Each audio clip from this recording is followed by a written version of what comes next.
What's up, y'all? It's Deep Talk with T, episode 45.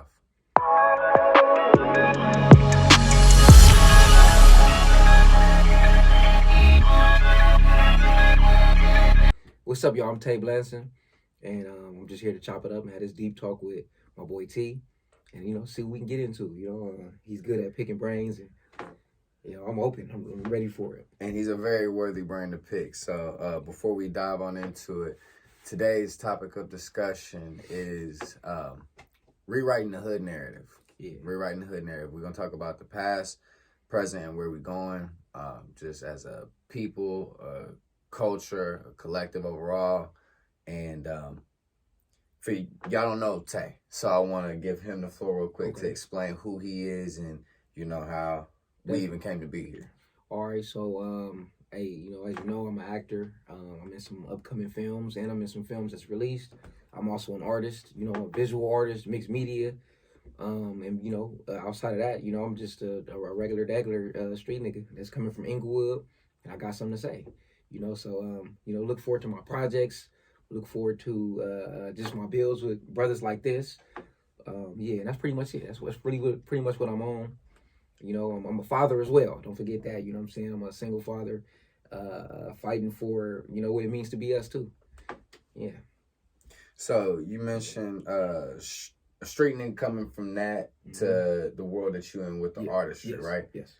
How did that transition happen? Okay. It happened through various things. I say like I met a homeless dude who changed my life, and that was a factor. Also, it was just certain influences that I experienced in the streets that let me know that I could transmute like a lot of the pain, a lot of the anger, and a lot of the confusion that happens to you when you're young in the streets. And so I kind of knew early on, okay, there's an outlet for me to do it here. You know what I'm saying? But it just came through, certain guides, I would say angels, that allow me to, to understand, like, okay, I'm going through this pain, I'm going through this anger and all this shit because, these factors in my environment, but I can use it. I don't have to become a full product. I could, take these elements and bend them. You know what I'm saying? To create some type of inspiration, because we need, you feel me, that inspiration down here. Okay, bro, I love it. Okay, so a lot of y'all may or may not. I'm just assuming that none of you know who Tay is, right? Because I don't really have guests on. This is my second time having a guest on. Hey. This is another one of my Rider for Life brothers. Always. And Rider for Life has really brought a lot of us together from different backgrounds. I'm from Indiana, bro, from Inglewood. My first guy who y'all met on here, Kendon, another nigga like South Central, but not Inglewood. Yeah. So, I say all that to say that this space is that it is not just a platform, but it's turned into a literal space where we can come and create these bits of inspiration. And coming from, just to take everything back, I like to again, this episode is about past, present, and where we going. Sure. So to speak even just on the past, and you're a very educated brother, and it's just stuff. Like I said, I'm just assuming that y'all don't really know who bro is. Where do you even jump off from? Because I go all the way back to the dawn of civilization, since before people were writing and shit like that, right? When we had to communicate with nonverbals and they were getting written language. Written language was to come, and all the different languages that we have verbally were to come. But people have always used their environments and the elements, not just for inspiration, but for survival. But also for inspiration, because even when it was simple as shit as motherfuckers was living in caves and hunting for their food, they were still doing cave paintings. There was still visual arts. So the need for people to have expression, the need for, because it's the same thing that your story was. It parallels Kendon's, where it was so much pain built up at a certain point. Yeah. He had to release it in a different way. Yeah. So you said a homeless man. Yeah. The homeless cat, man. I'll never forget him. It was just met him on a bus stop. I told the story plenty of times, so I know they'll catch that. But I met him on a bus stop, and he just spoke to me, without ever opening his eyes. And he let me know, like, it's like he dug in my soul, and that's how I knew he wasn't, like, it had to be something with God, like, ordaining him or coming through his vessel and speaking. And that moment right there changed my life, because he let me know a lot of things that I had never heard before. You know what I'm saying? I kind of was in a box, in my environment. But, hearing his words as far as, like, what to go study and shit, and then the importance of reading, you know what I'm saying? The importance of looking outside of the box, you know what I'm saying? And there's a big ass world outside of where we come from.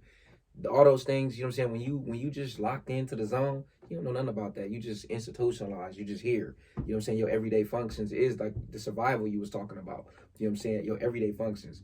But the homeless cat allowed me to, see that, man. Like damn, like there's other outlets for that pain. You know what I'm saying? And in the world, it's so crazy, coming from where I come from, and not just Inglewood. It's all different type of hoods all over the world. But, it's like this.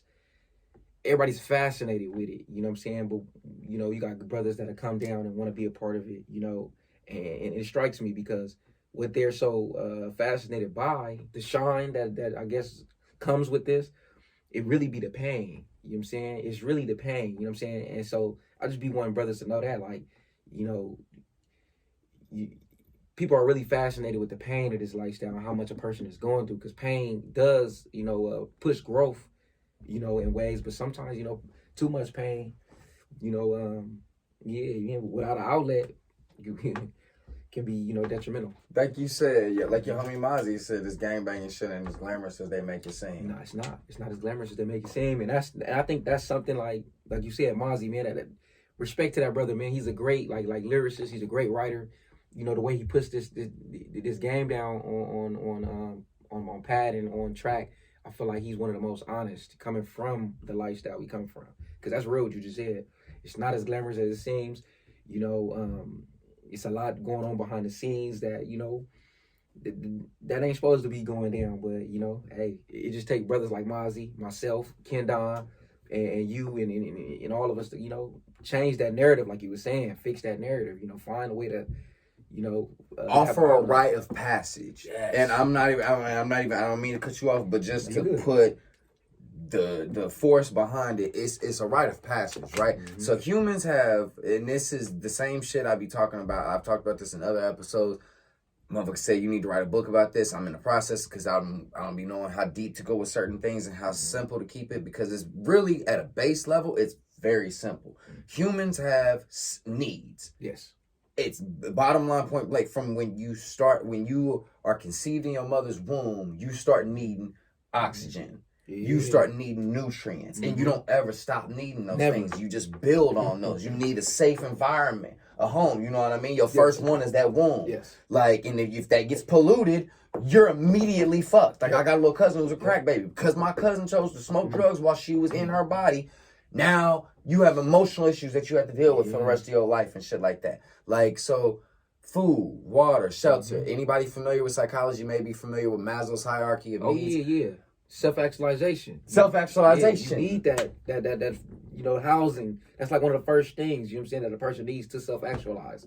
So yeah, I get you on that, for sure. And so if you take all them needs, where does gangbanging come into it?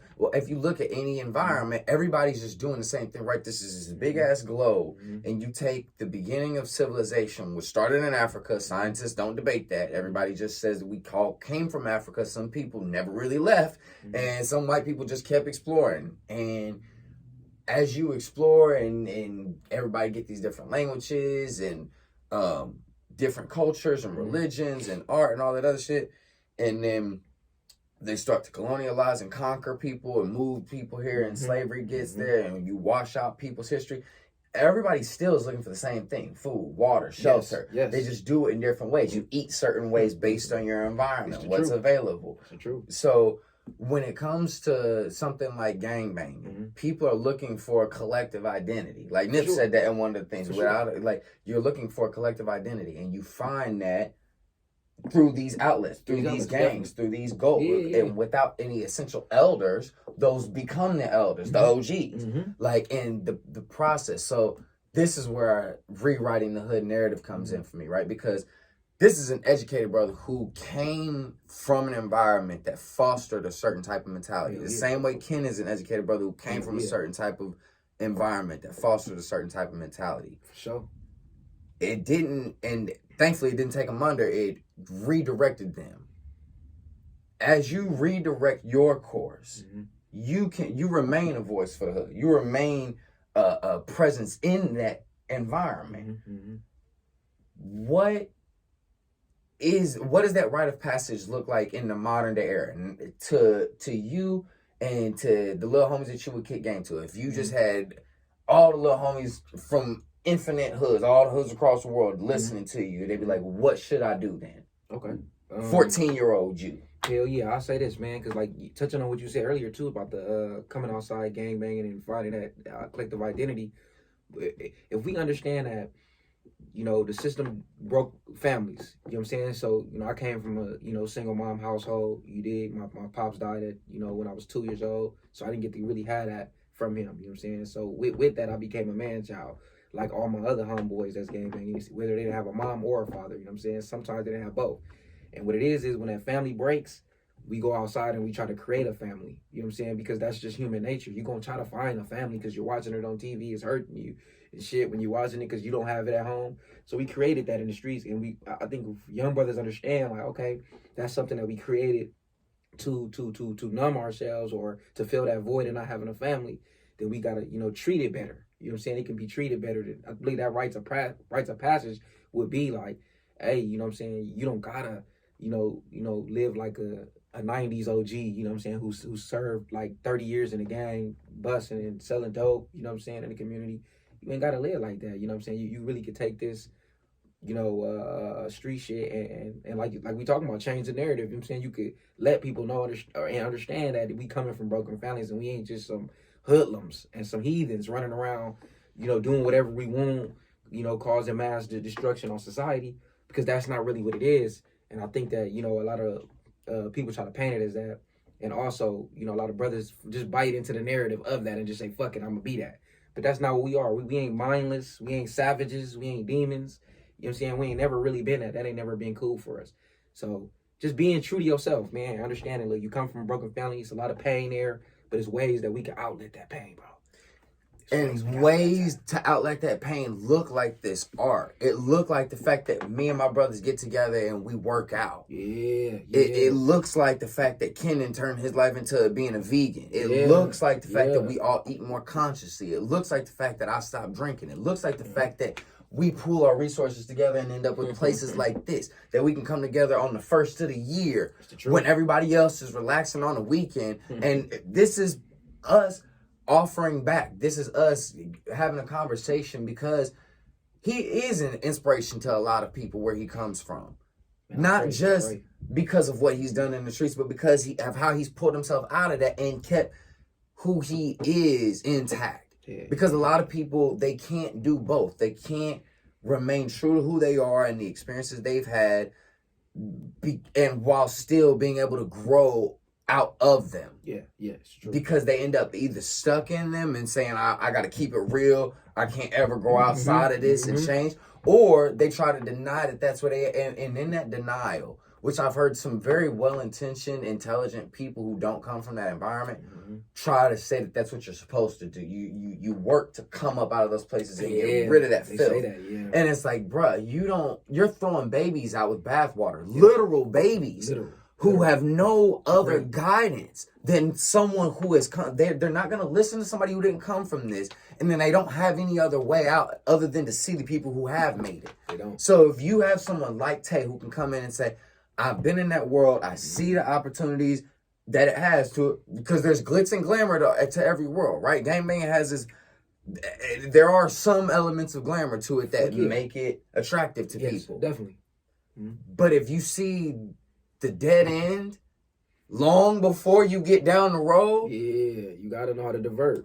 You must know how to divert. You must know how to adapt. You can't just keep, like what Malcolm X said, banging your head against a stone wall, or one of the Muslims told him that.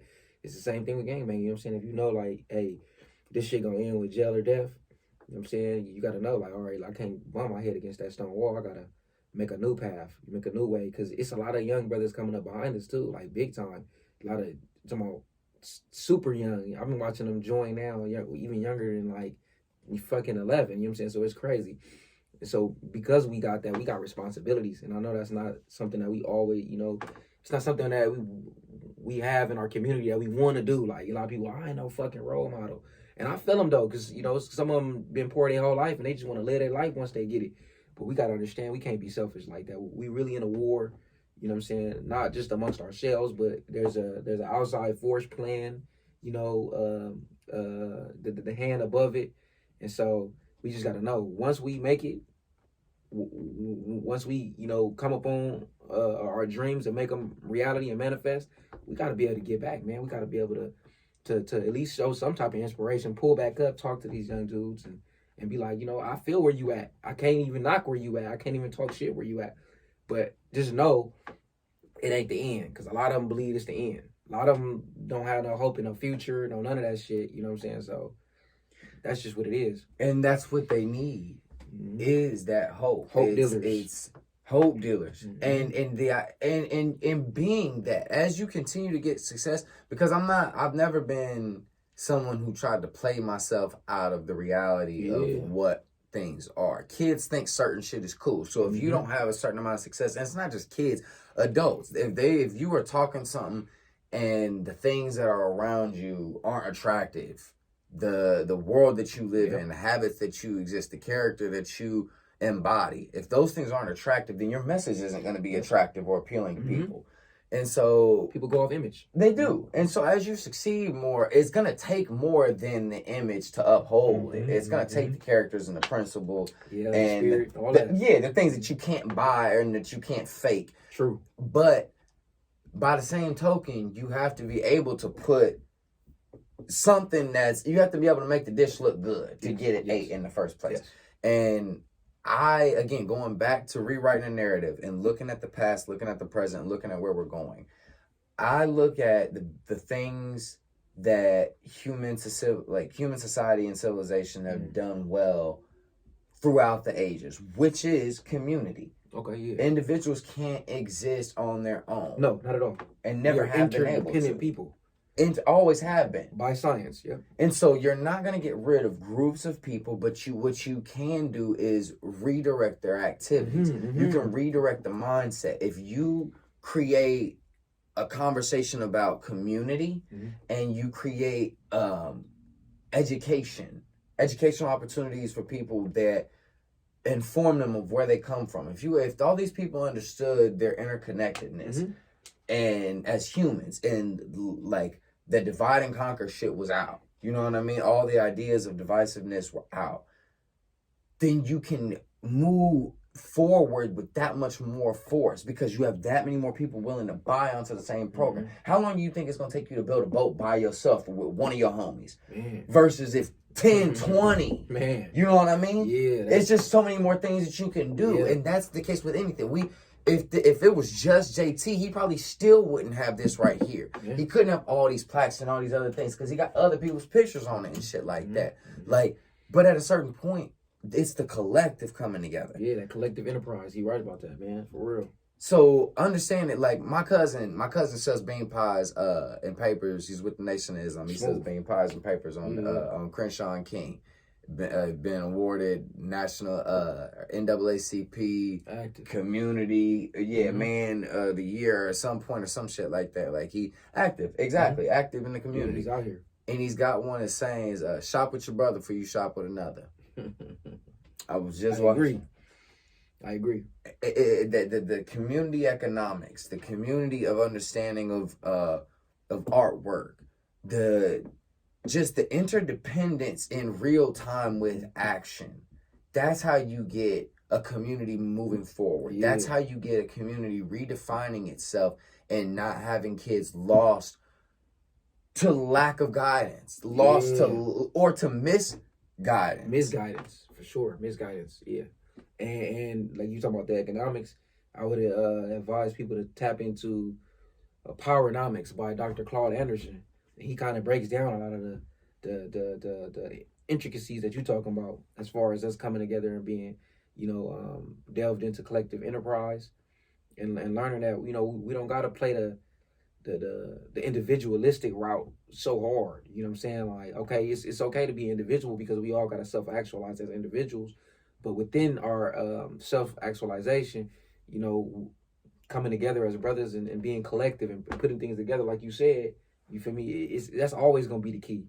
No, like, civilization, was built like in Egypt with the pyramids, over here in America with the pyramids, mound builders and shit. All that shit came from collective works that, become, some of the greatest works to ever touch the planet. And I really believe we are those people. You feel me? Like, we are amazing enough, although we fighting right now and there's so many wars, we are amazing enough to come together and, just take the world by storm. That's how I feel. I'm saying we can do that for sure. Completely agree. We gotta fight for that shit. We just gotta fight for that shit. It's a lot of. It's another one too. As far as letting them, the media, and social media and all these different things, kind of control our narrative. With this individualistic thing, you know what I'm saying, where we feeling like, okay, I gotta be the only nigga with it. If I ain't the only nigga with it, something ain't right. You know what I'm saying? That's driven through a lot of the social media and just Hollywoodism. We got to break out of those modes because we're watching a lot of brothers get a lot of this money and then, dying from jealousy and envy, and I think that comes a lot from the culture of being too braggadocious and being too much bravado.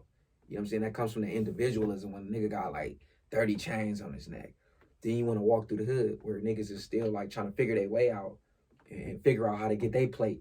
You saying it's hard to do that. You know what I'm saying? Because while you there and you may be thinking like, okay, I'm a beacon of light over here because I got 10 chains on, showing them they can get it. But it don't really work like that because then you chilling with him, but his woman may be looking at, at you. And you trying to get the whatever message across or whatever you fuck you doing. And he can't hear it because he's like, what the fuck? All these different factors is against him at this point. So we got to get out of that individualistic mind state and a lot of that too much jewelry culture and all this shit is causing too much. We got to get back to helping each other the fuck out. You know what I'm saying? Like collective enterprise, like we was just talking about. You know what I'm saying?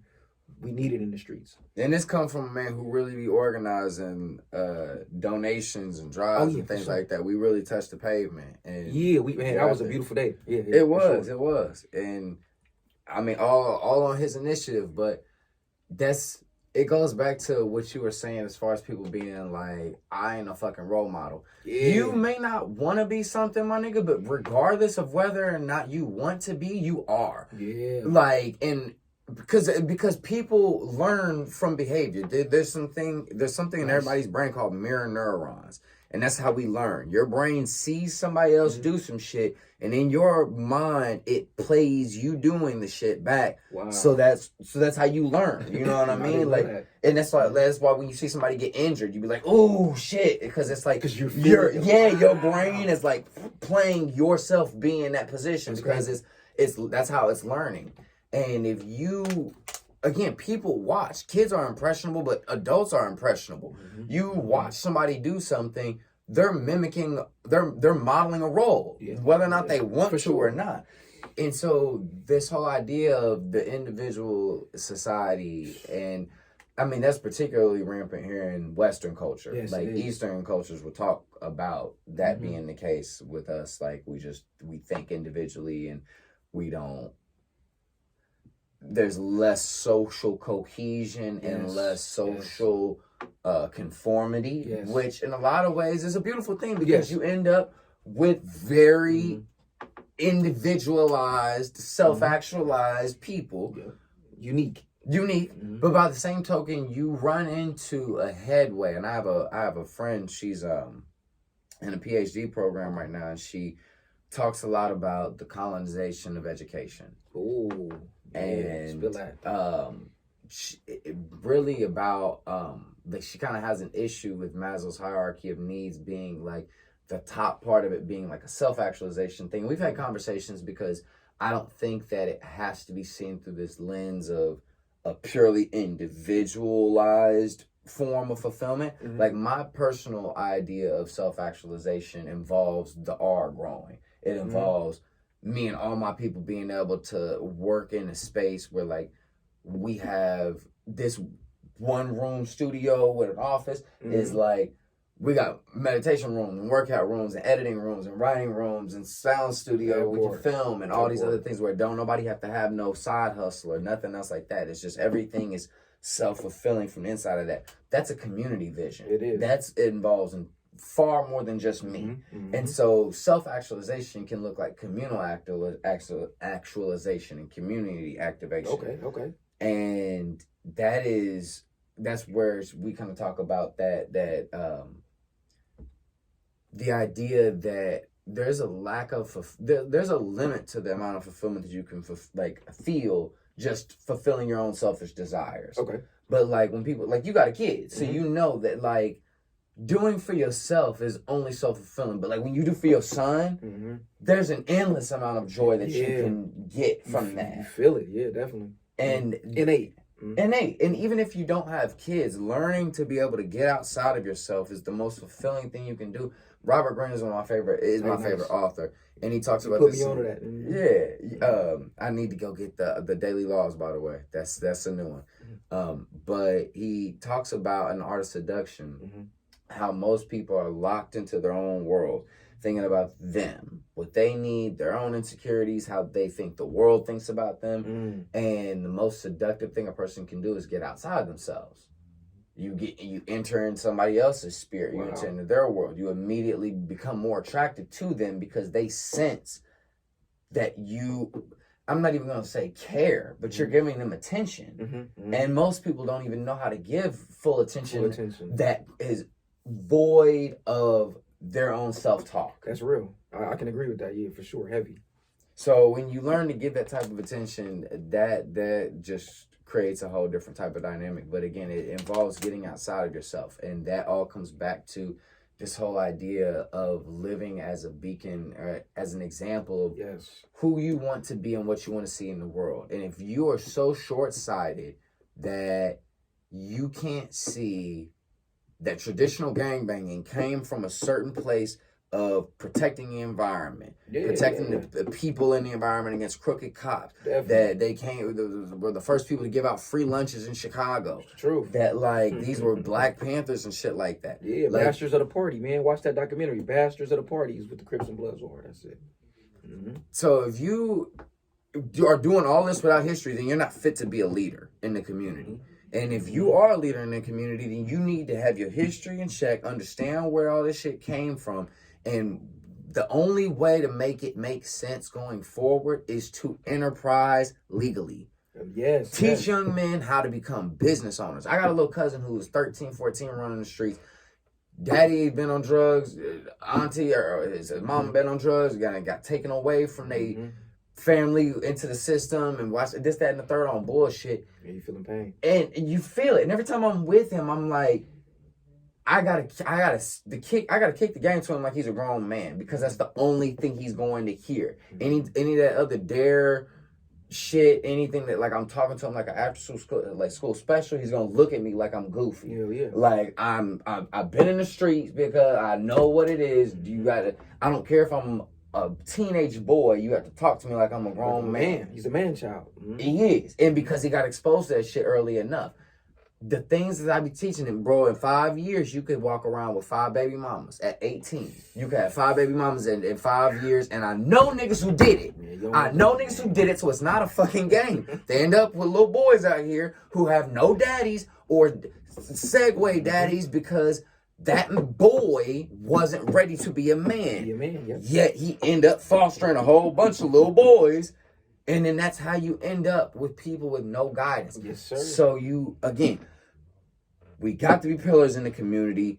Men, whether or not you're a father, understand that you are a model for these young men. You are. You know what I'm saying? And you have to embody something worth embodying. Yes, you do. Like just going out and drinking, doing drugs, all that other type of shit. I done played around and I done the stuff, like I'm not judging. That part. But just understand that whether or not you want to be something, again, like people are mimicking you. People are watching you. Be something worth emulating. For sure. Be something worth emulating. I agree with those words, man. Because that's our duty and responsibility. As brothers, man, like we got to go back to that era where we were our brothers' keepers. You know what I'm saying? Like that spirit. You know what I'm saying? Of the '60s and the '70s. You know, brothers like John Jackson and George Jackson. You know, that undying love for your brother, no matter what. You know what I'm saying? By any means, that's what we got to get back to. Because right now it's just a lot of murders, a lot of killing, and you know, and what that is just not seeing any value in the collective. It's just seeing only value, like he said, man, in self. You know, so and very little value in that. Yeah, your own life, and very little value in that. Because if you could for sure, without any question in your mind, if you could for sure kill your own, or despise your own, or not, you know, want your own to have an opportunity, you know, that you can pass down, you know what I'm saying? You really got something going on within yourself too. I agree. Something in yourself you don't love. Because if you want it for yourself, you're going to want it for others, you know what I'm saying? And I ain't saying cast your pearls to swine, you know, but, you know, have your discernment, you know, your righteous discernment. But at the same time, we got a lot of work to do out here. A lot more, yeah, you know what I'm saying? Business, teaching these young brothers, like you said, man, like getting on them about that. Because, look, it's one thing I have learned from T. Rogers and my boy Ansar El Muhammad. He has a book out called Street Right. I should look that up and check that out. It's called Street, regular, spell regular, you know what I'm saying? Right, R-I-T-E, volume 1. And they have different colors. Like each color is a different color of a flag in the streets. Like a red flag for the Damos, blue flag for the Keyways, green for the hustlers, black for the gangsters, or whatnot. But in this book, it explains, you know, the rights that brothers have, you know, in the streets that the police play us out of. You know what I'm saying? Then on the flip note of it, it also explains how the injunctions that they put on us were nothing but copyrights. You know what I'm saying? And it's a database used to enhance and give us more time. And when you look inside these copyrights for these injunctions, you will see, like, you know, all the gangs are labeled as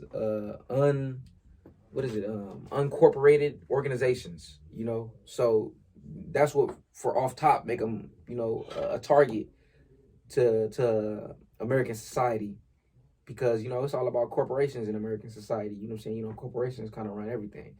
And so when you're unincorporated, you know, it just, you know, that it just gives them way to come in with feds and police and stricter laws and shit. And, you know, a way we can divert that is we can turn these organizations from unincorporated to incorporated and run them like businesses and give people actual skill sets, you know what I'm saying, that they can use within this corporation. You know what I'm saying? If you like to shoot niggas, you can get certified to be security. Exactly. Like, exactly. You want to be the shooter of the group? Let's get you the permits that allow you to do that. Then anybody trip, you can go do what you do. You do what you do, partner. Legally. You know, because you really acting upon your constitutional rights. You know what I'm saying? Like, you got the right to bear arms and you got the right to protect yourself. You know what I'm saying? That's like what the first law of nature. So once we, you know, start learning their game all the way like we supposed to, because they try to, like, you know, what like Tukey Williams said in his book, diseducation. They try to diseducate us, but that's why it's important for each one to teach one, because, you know, as we spread this information, then, you know, other brothers can jump on this and spread it. You spread more than we spreading right now. And then now, okay, yeah, then you gonna watch the gangs go from what they are now and what they're labeled as today to, yeah, you know what I'm saying, it's a real life organization that's running and that's really moving in the benefit of the community. That's the same as a fraternity.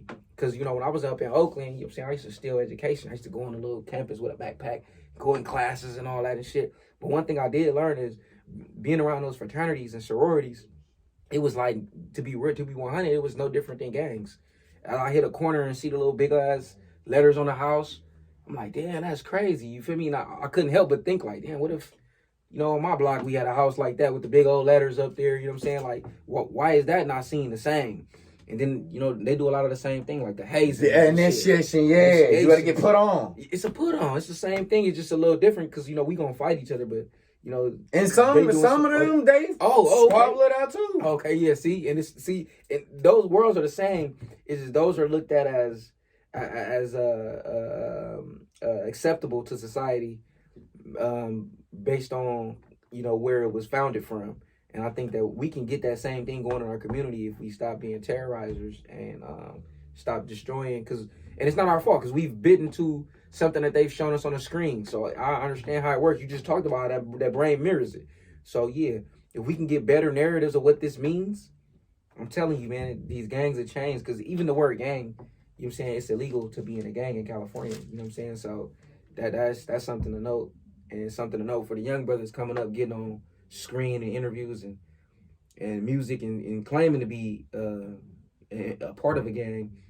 Just be aware, you know what I'm saying, that what comes with it, because it's illegal to be in a gang in California.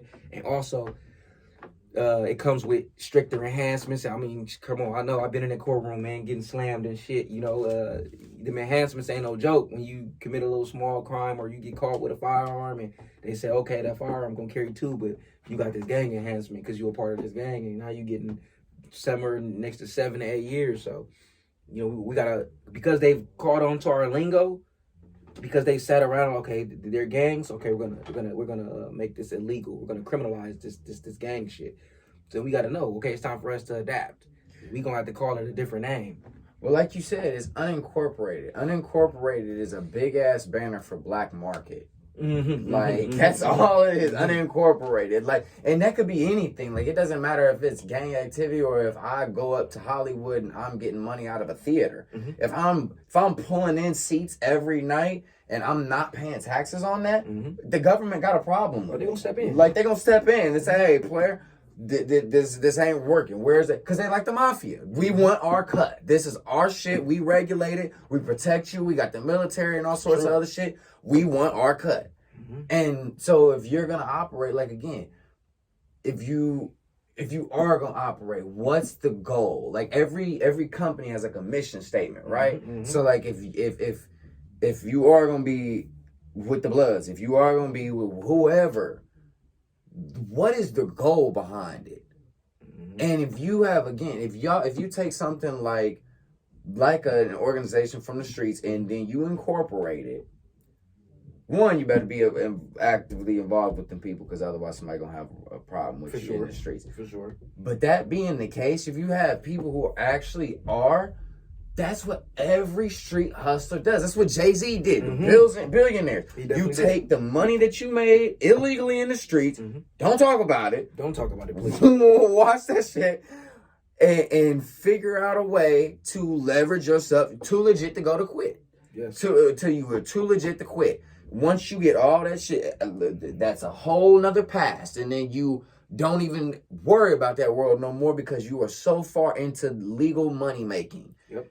If you like guns, go get a gun range. If you like women, go to Nevada and get you one of them bunny ranches or some shit like that. You like gambling, go find you a reservation or some shit like that. Talk to a Native Americans tribe, figure out you a way to get in. You like weed, set you up a grow house. You like clothes, draw you some shit, invest in you something. You like food, make you something. You like, bro, if you have an idea, if you have anything that you enjoy doing, get behind it. Because I work with people in every facet of the world, because I've worked in so many sectors of business, from education to hospitality to fucking healthcare to everything. Nice. And there be people who are, anybody who is satisfied with what they do, it's because they actually enjoy doing what they do. Anybody who's not satisfied with it, it doesn't really matter how much money they're making. They're not satisfied with the work that they do. Right. You could be a well-paid dishwasher making $50 an hour. But if you don't like that shit, I feel you. Niggas don't want to wash no dishes, then you're going to get sick of it. So when a motherfucker asks you, though, what would you rather be doing, you better have a good answer. Good ass answer. Like, that's what Robert Greene, my favorite author, again, when he wrote his first bestseller, he was 35, 37. And had never had a job longer than 8 months. Wandering, couldn't. Yeah, bro. He was like, he said, God love his parents. He was like, they started to get a little worried about me, because I was on by all external circumstances, I was like a failure. You know what I mean? Like I didn't have no bunch of money. I didn't have no regular career. I couldn't keep a job. That's a real story right there. Yeah. But all of that welled up to when he was doing a job in Italy, and a man who happened to be a book packager. People talk about luck. Preparation meets opportunity. This was opportunity. Said, "Do you have any ideas for a book?" And all of his experiences came welling up inside of him. It was like, power. Everybody wants power. Like I've seen it in every fucking facet I've done in the world, and I can talk about it because I've upped my writing skills through all these different jobs. And so it's like you have to be prepared for every little thing. Like Deep Talk with T came out of something in college. My homeboy's telling me like you should do a talk show. And this is before I was ever in acting. You got that voice. You definitely do. And that was something that they weren't even thinking about my voice at that point. They were thinking about the way that I thought because it just was something different to them. And I was like, nah, that's not my thing. That's not my thing. And then one of them was like, you should call it Deep Talk with T. And I was like, that resonates. That's good. That's good. I can rock with this. Shout out Adam Hillsummer. Hey. Shout you out, G. But then I did a few episodes. People kind of caught on, and I fell back because I was like, I don't have anything to really say. I'm still exploring shit. Then it got to a point where I was explaining so much shit so regularly to people. I was like, you can't, it's not just exploring no more. You got to explain now. And again, it's not for you. It's just to give the game back. Yep. And once I cut my hair, that's when people started talking about the voice and shit like that. So it was like, all right, let me go ahead and do that. Say all that to say that, again, you don't be knowing where you getting led with some of these things. You just have to follow your inspiration, which we talked about earlier. Create inspiration, create avenues to give back. Create avenues, yes, bro. Yeah, and I think sometimes like people think too hard with it. Sometimes like those avenues is just gonna come, like through your works and your efforts of trusting in the Lord, trusting in God. Because like you said, he was like 37 with no steady job, and he was fighting. Like hell yeah, I think we go through the same things in our lives, man. Like where like we work a job and we quit. You know what I'm saying? Then we go hustle. You know what I'm saying? Hustle's good, you know what I'm saying? But at the same time as hustle's good, you don't get benefits in hustling, you know what I'm saying? Look, I got a kid, I need benefits for my son so he can get dental, vision, and all that. So what I do now allows that, but going through these different like little phases and shit can really, put a can put a damper on you. But as you keep pressing forward, you know what I'm saying? Because you're going to deal with those doubts and shit, but as you keep pressing forward and keep trusting and having faith, I believe that those avenues of inspiration and those different avenues of, hey, dog, I seen this dude, man, and he said some shit that resonated with me, bro. Like, I really fuck with that nigga. Like, I'm finna really go pick up that book because of that nigga, man. Like, I really want to see what that's about. You know what I'm saying? That's just coming naturally. The Lord divinely using you just for that to happen.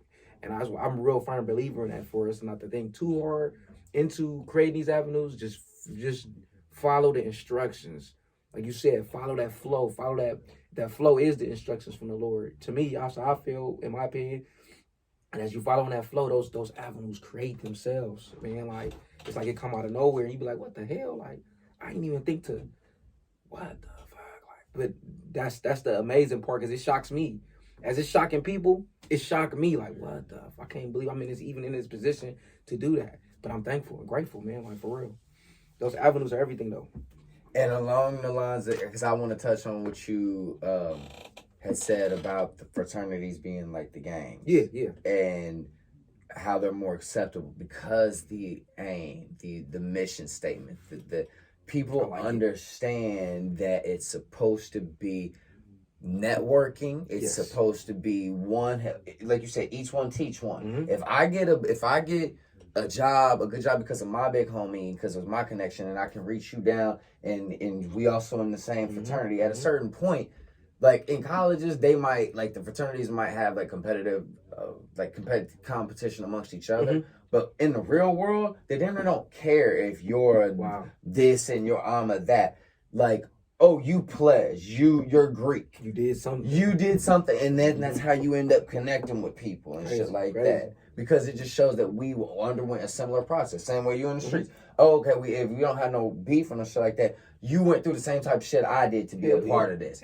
Or if it's in football or whatever it is. Like, if you went through the same process, then we have the same type of mutual respect.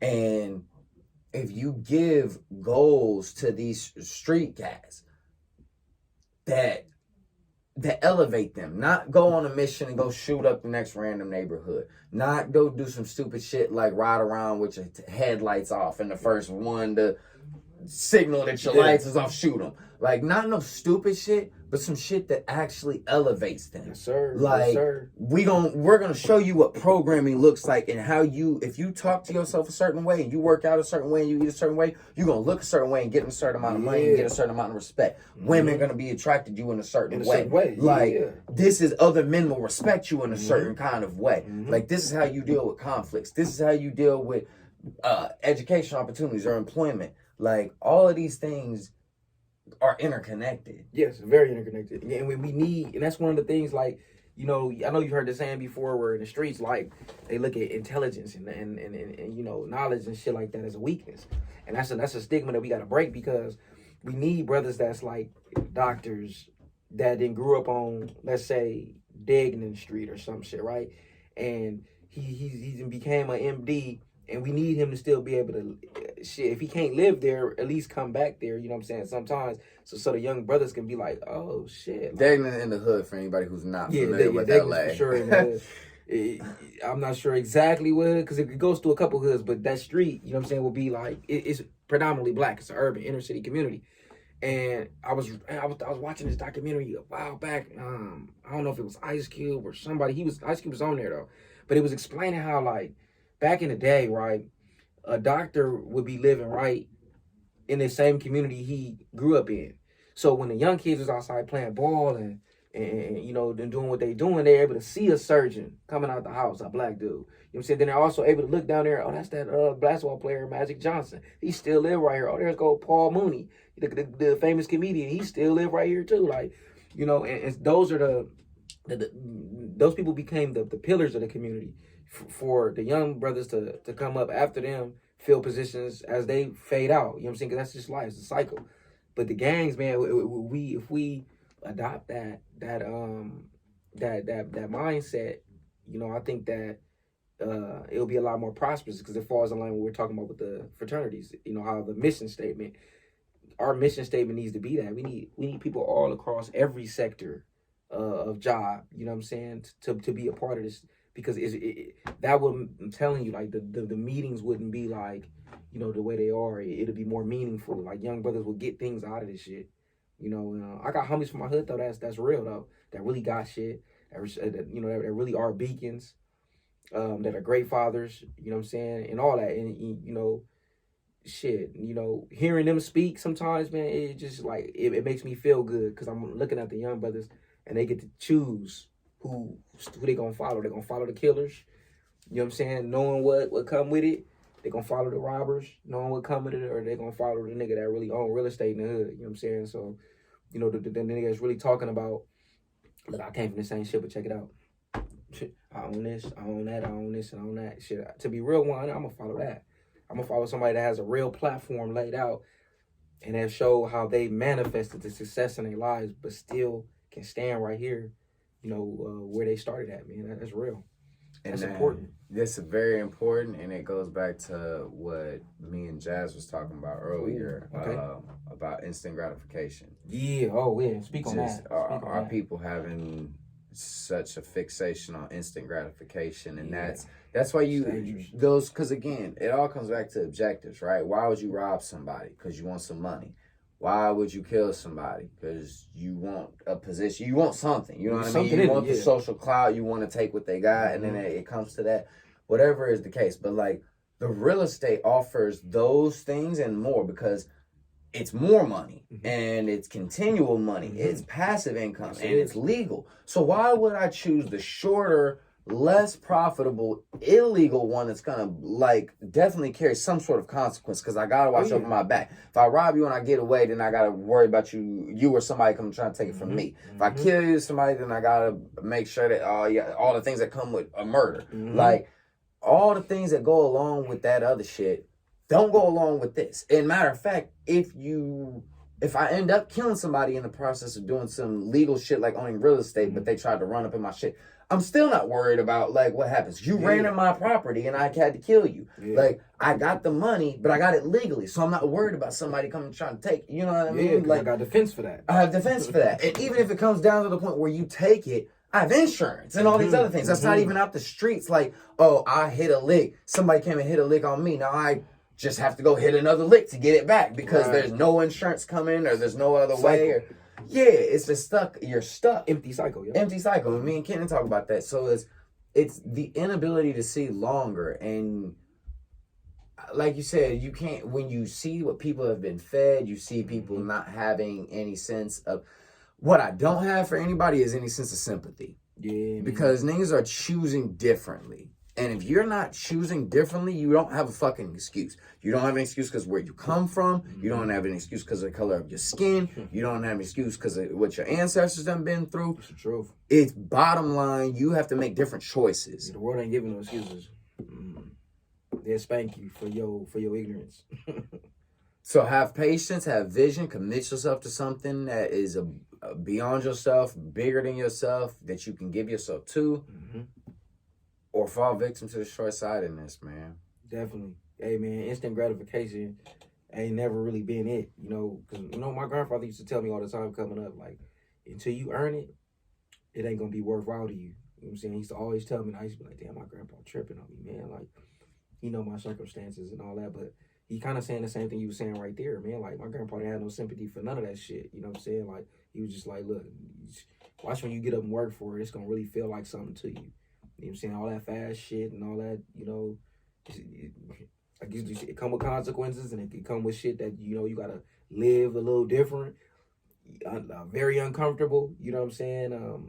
And it's an endless empty circle, all that. You know what I'm saying? You got to deal with a lot of bullshit when you're doing things that are short term but fast, and I feel like, a lot of brothers today, you know what I'm saying, that take money from them deals early, you know what I'm saying, taking 20 million, taking 30 million, and 360 deals and all these crazy ass deals. It's that instant gratification in them that blinds them from reading that fine print, just seeing, like, all right, if I turn this down right here, because it really do take a whole lot of vigor and a whole lot of like mental strength to turn something like $30 million down when you coming from nothing, but if you could say, all right, look, obviously they want to give me this 30 million for something, and I'm reading this fine print, it ain't looking too good, so I'm worth more than this 30 million.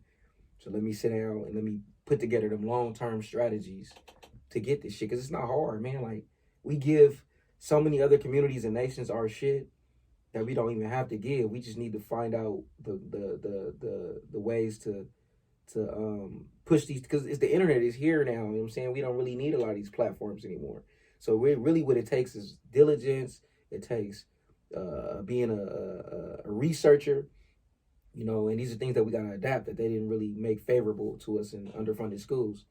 So yeah, it's a lot of work we got to do with that, for sure. Instant gratification is never it. So all my young niggas, I love y'all. You know what I'm saying? I tell y'all that all the time. I tell my young G's all the time, bruh, I love you, and I ain't gonna ever tell you nothing like stop nothing, don't do nothing, because I understand y'all living in your own shoes. But always think way ahead of time, you know what I'm saying? Try to put them moves together ahead. Think shit out. Use strategy, Don't ever be blind, man, because these people will take your life. They will put an L by your name and will lock you in a cell. They have no sympathy for like you said, they have no sympathy. They will bang that gavel on you, and it won't be no coming back. I know a lot of brothers, man, when I was down, I really seen a lot of people with long years that I couldn't even imagine how anybody could give a human that many damn years. Because you're not a human to them. You're a number at that point. Yeah. You got to be a human to you, my nigga. If you are just another number to you and you don't care, you will very quickly end up another number to them. Yeah. And they will show you that they care less. They will show you that they care way less. They're going to show you how they really feel about you at that point. They're going to really show you, I got a lot of brothers, man. Free Brandon Spencer. That's my dog, man. He didn't kill anybody or nothing like that. And they got him in there for 40 with an L. And I feel like that was, very strenuous. You know what I'm saying? That was too much of a sentencing. And he's been on a couple shows trying to fight for his freedom, and just he served a lot of years already, man. He served about 15, so I just think like they should reconsider and relook his case, and that's my dog from Sandbox, man. We went to the village together, Muslim school, so we was raised militant, man. But Brandon Spencer, man, free him, dude. I know he for sure done learned his lesson, and what they gave him, I'm gonna say again, it just wasn't matching with what happened. So yeah, free my boy, man. Free him. We'll end on that one, man. I appreciate you. Hey, Appreciate you, Conrad. Yeah.